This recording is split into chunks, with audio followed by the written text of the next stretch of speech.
Assalamualaikum warahmatullahi wabarakatuh. Saya Ananda Yolana Ahmad, NIM 184724-2018 dari kelas 28F.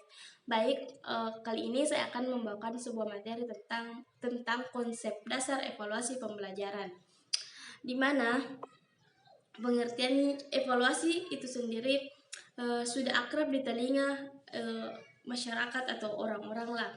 Bahkan ketika mendengar kata evaluasi sering dikaitkan dengan kata penilaian, pengukuran, dan teks. Kesalahan yang sering terjadi dalam dunia pendidikan yaitu menganggap keempat kata tersebut adalah sama atau sinonim. Padahal pada kenyataannya evaluasi, penilaian, pengukuran, dan teks adalah empat kata yang berbeda baik dari segi makna maupun ruang lingkupnya. Agar tidak terjadi lagi kesalahan, saya akan menjelaskan perbedaan dari keempat kata tersebut, yaitu evaluasi, asesmen, atau penilaian, pengukuran, dan teks. Apa itu teks?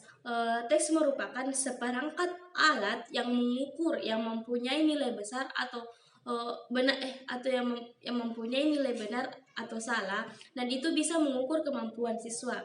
Kemudian penilaian. Penilaian adalah suatu proses untuk memberikan judgement terhadap proses pengukuran yang tadi telah dilakukan. Kemudian kita masuk pada evaluasi. Evaluasi sendiri di sini itu tidak hanya bicara tentang fokus apa yang terjadi pada hasil belajar siswa. Kemudian yang terakhir pengukuran. Pengukuran adalah memberikan penilaian dalam bentuk kuantitatif, angka terhadap alat tes yang dikerjakan oleh siswa. Kemudian bicara tentang evaluasi. Evaluasi sebenarnya berasal dari bahasa Inggris, yaitu evaluation, yang juga berarti penilaian. Akar katanya adalah value, yang berarti nilai. Istilah evaluasi merujuk pada suatu tindakan atau suatu proses untuk menunjukkan nilai dari suatu evaluasi. Evaluasi merupakan proses menggambarkan, memperoleh, dan menyajikan informasi yang berguna untuk merumuskan suatu alternatif keputusan. Kemudian ada tujuan evaluasi. Tujuan evaluasi sendiri yaitu secara umum tujuan evaluasi yaitu evaluasi pembelajaran adalah untuk mengetahui keefektifan dan efisiensi sistem belajar secara luas. Kemudian ada jenis-jenis evaluasi. Jenis-jenis evaluasi terbagi menjadi 4. Yang pertama ada evaluasi formatif, kemudian ada evaluasi sumatif, ada evaluasi penempatan, dan ada evaluasi diagnostik.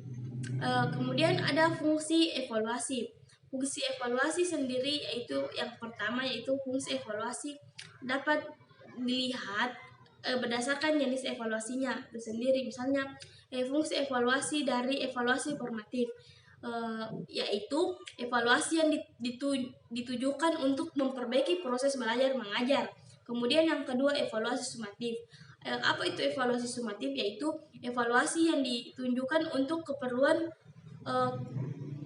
penentuan angka kemajuan hasil belajar atau hasil belajar siswa. Kemudian ada evaluasi diagnostik. Evaluasi diagnostik yaitu adalah evaluasi yang ditujukan guna membantu memecahkan kesulitan belajar yang dialami oleh siswa tertentu. Kemudian ada evaluasi penempatan. Sini evaluasi penempatan yaitu evaluasi yang ditujukan untuk menempatkan siswa dalam situasi belajar atau program pendidikan yang sesuai dengan kemampuannya. Kemudian yang terakhir itu ada prinsip evaluasi. Di sini prinsip evaluasi yaitu untuk memperoleh hasil evaluasi yang baik, maka kegiatan evaluasi harus bertitik tolak dari prinsip-prinsipnya. Adapun prinsip-prinsip evaluasi yang pertama ada kontinu, kemudian kooperatif, kemudian ada komprehensif, ada adil dan objektif, dan yang terakhir prinsip evaluasi yaitu praktis. Baik, itulah dari saya. Saya akhiri dengan ucapan Assalamualaikum warahmatullahi wabarakatuh.